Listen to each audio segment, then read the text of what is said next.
Noong nakaraan nating mga video, napatunayan natin na ang Catholic Church ay siyang tatag ng ating Panginoong Hesukristo gamit ang historical at biblical na batayan.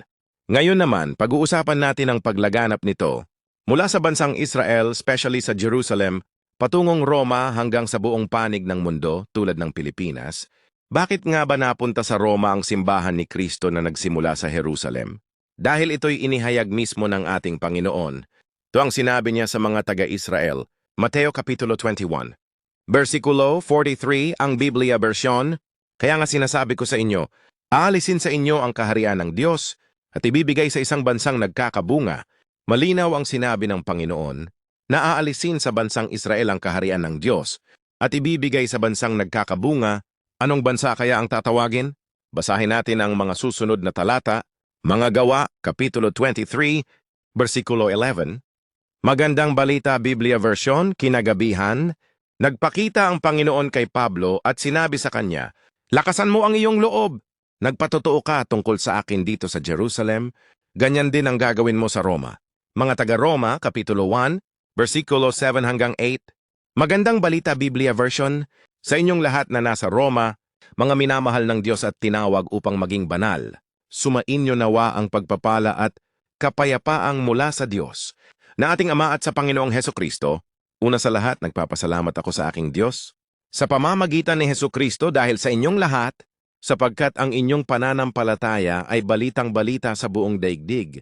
Base sa mga talata na ating binasa, maliwanag ang sinabi ng Panginoon na ibibigay sa bansang nagkakabunga ang kaharian ng Diyos at ang Roma ay isang bansang tinawag at nagkakabunga dahil ang pananampalataya nito ay balitang-balita sa buong daigdig.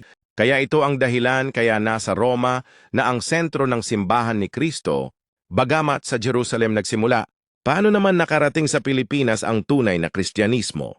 Alam naman natin mula pa nang tayo ay nasa elementarya hanggang tayo ay mag-high school, na napag-aralan na natin yan na ang bansang nagdala sa atin ng Kristyanismo ay ang bansang Espanya at ang bansang ito ay narating ng mga apostol. Mababasa natin ang sabi ni San Pablo, na patunay na nakarating nga siya sa Espanya, mga taga-Roma Kapitulo 15, Versikulo 28, kaya't pagkabigay ko ng nasabing tulong sa mga kapatid sa Jerusalem, darana ko riyan pagpunta ko sa Espanya. Tanungin natin si Yoyoy, kung paano nakarating sa Pilipinas ang simbahan ni Kristo. Magellan landed in Cebu City. Raha Humabon met him, they were very happy. All people were baptized and built the Church of Christ. And that's the beginning of our Catholic life. Nice one, Yoy, for stating the fact. Alam naman natin na ang dalang Kristyanismo ng Espanya ay walang iba kundi Katolisismo. Kaya nagtataka ako doon sa mga nagsasabing, hindi daw Christian ang Catholic, hindi ba nila napag-aralan iyan? Baka naman absent si Tomas. Kaya magugulat siya na Christian ang Catholic. Tuloy tayo kapatid. Narating nila Magellan ng Pilipinas noong ika-16 ng Marso taong 1521 at naganap ang kauna-unahang misa noong March 31, 1521 na pinangunahan ni Padre Pedro de Valderrama. Kaya malinaw na naging Kristiyano na ang mga native Filipino bago pa man. Maganap ang Battle of Mactan noong April 27, 1521. Kaya mali ang paratang na dinaan sa dahas kaya naging Katoliko ang mga Pilipino. Recap tayo sa paglaganap ng Kristyanismo. Mula Jerusalem narating ang Roma. Mula sa Roma, pinakalat sa buong mundo. Kasama nilang narating ang Espanya. At ang Espanya naman ang nakarating sa Pilipinas. Kaya nakakasigurado tayong tunay na Kristyanismo ang ating tinanggap.